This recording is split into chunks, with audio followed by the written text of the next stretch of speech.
My name is Siobhan Woods and I'm a PhD student in Dublin City University. This presentation examines how Gaelic Games players dealt with the suspension of training in games and its impact on stress, sport motivation and athlete burnout. My PhD project is a longitudinal study examining athlete burnout and related factors.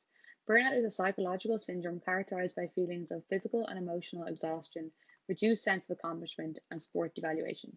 Our research focuses on men and women playing Gaelic games, team sports native to Ireland but popular around the world. We planned 6 questionnaire data collection points over a 2-year period.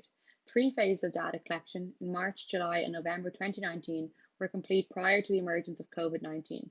In March 2020, as our 4th phase of data collection began, all sport was suspended in Ireland. Players then had a 3-month period with no organised training or games. This may have been particularly impactful on Gaelic Games players as there is generally no designated off-season, and this is quite a busy period of time for playing. As such, we wanted to understand how these athletes perceived and experienced this lockdown period. We also wanted to know if levels of burnout, motivation, and stress post-lockdown differed from the same time in the 2019 season.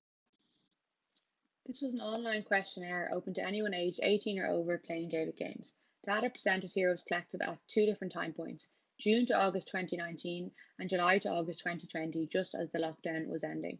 In line with our original research plan, measures included at both time points were the athlete burnout questionnaire, the perceived stress scale, sport motivation scale, and questions around age and gender. We also added a number of measures to the 2020 post-lockdown phase, including the sport emotion questionnaire to assess athletes' feelings about the return to play, the perceived positive and negative impact of the suspension of training and games, including a Likert question and an open-ended question, whether athletes viewed the period as a time to rest, to try new things, or to train sport specific skills, and the extent to which they did more or less physical activity than in a regular season. To analyse the data, we employed descriptive statistics, Pearson's correlation, t-test and Wilcoxon test, and thematic analysis of open-ended questions. 102 players completed the questionnaire at both time points. 44.1% of athletes reported a considerable to great negative impact of the suspension period, largely citing missing the social interaction.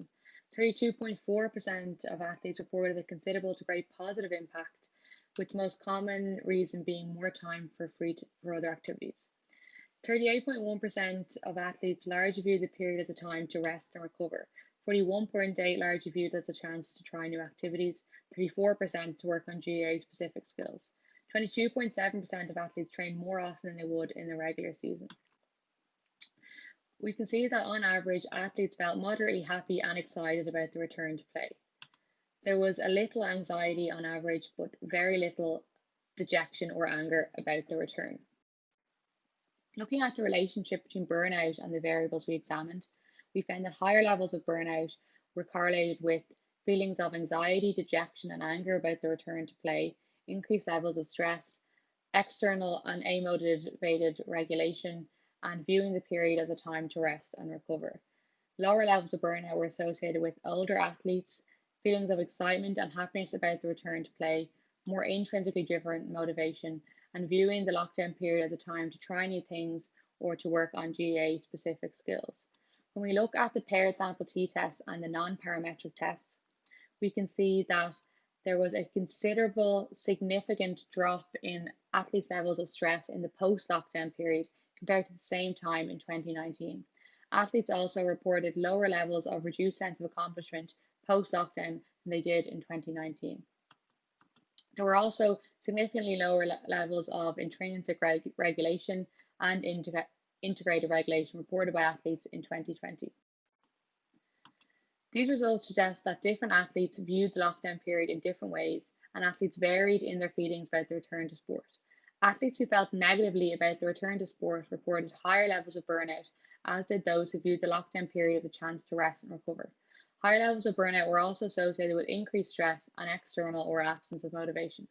Comparison with the same period in 2019 shows significant reductions in stress and reduced sense of accomplishment in post-lockdown period compared to the same time in 2019, suggesting that the break may have had some positive impact on athletes. However, upon return to play following the lockdown, players also reported lower levels of intrinsically driven motivation. Overall, these results highlight that the differential impact the suspension of training and games has had on athletes. We hope to add to our understanding of this experience in follow-up interviews in the next phase of this project.